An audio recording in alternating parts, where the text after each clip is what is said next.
My name is John Dietrich, and my wife and I run Ellison Pottery. My wife is Diane McNeil, and I've been here since 1974, so that's 37 years. Our family would stop off at the Potter's Wheel when we were visiting in Door County as kids. So there was a kind of a long history with knowing about Abe and the fact that he was one of the Wisconsin's few studio potters. And I had read about studio potting from Bernard Leach, and I thought, wow, that's what I want to do. The 6 years that I spent with Abe and Jinka was very good. They sent me my customers. I didn't realize that I had a client-based business at that time. They'd say, go up to Ellison Bay, hang a left at the Clinky Garage, and he's a half a mile right across from the clearing there. And that's the way it started. If I go back into my past and my childhood, I was interested in working with tools, and I did work with clay as a young child. It was something I had tested and learned and liked a lot, so I persisted. I had no concept of making a career out of it early on. I just felt I could do something, and I wanted to do it. And I think that was key, having the desire to figure it out.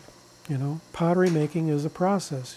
From making the clay and the glazes to designing, to making equipment, to loading and firing. There's technology involved, there's planning and design and chemistry, physics, math. All these little things that I could piece together, all my little interests that I knew a little bit about, and then I could work outward and learn more about. I began to realize early on that I really liked science. Science was fun. And of course, you mix art and science together. They've been partners forever. A bunch of years ago, I made some tiles, but they weren't tile, they weren't square, and I call them tiles because they were just flat. And I put designs on there of plants and dragonfly, butterfly, grass, flowers. So the idea was that you were looking through a window outside, and then you were seeing the outside, and I was calling them secret windows because I couldn't think of anything else. It seemed to me that stuck. So I made one. I made a bunch, but only one that I really liked, and then I didn't know what to do with it. I thought, well, I have to hang it on the wall, but I don't know how to do that. So I just pushed it off to the side because that was a problem I didn't want to have to solve then. I had other stuff I wanted to do, and I completely forgot about it.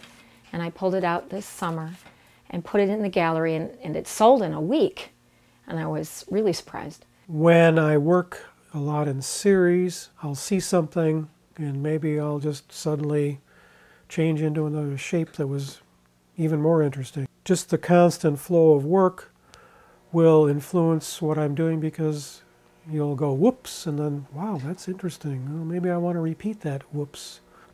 You know, you can't be in 100% control. And things just happen. You can influence shapes, but basically you want to throw the shape to get a certain flow and evenness in the finished piece. When I start trying to copy something that I did before, it ends up looking really dead and static. They're trying to find the successful element, but you can't, because the successful element is kind of nebulous. You can hardly put a word on it. And it has a lot to do with the person who's looking at it. Maybe not what I did, but somebody sees something in there that they really like. And they can't put words on it either. And sometimes I go outside and get grasses and flowers, and then I use a rolling pin and I roll it into the slab. And then I cut out the squares so that there is, you know, that natural element in there. The strategy of, say I want to make a certain shape, you've got to think about what you're doing in the beginning and how to get there, and it may take several pieces to get where you want, or maybe you'll never make it that day, and you say, well, okay, it's a bowl day. You just have a good laugh over how your body is telling you, no, you can't do it yet. I don't have a plan so much as I'm just going to do what feels good. There's no other place in my life that I can do that. So I can experiment and not be worried about wasting materials or ruining anything, because clay is really forgiving. That there's a certain point in there where I get excited. I can feel that I get excited and interested in what I'm doing, and I think it's going well, and I have good feelings about it, and I'm able to do what I want to do, and I'm happy. So that's good enough for me. So I'm self-driven to improve on what I do, and sometimes you just have to put blinders on and dive into it and see what happens. Every time you put your finger on clay, you make a recording, and ultimately my standard for making things is, could I give it to my parents?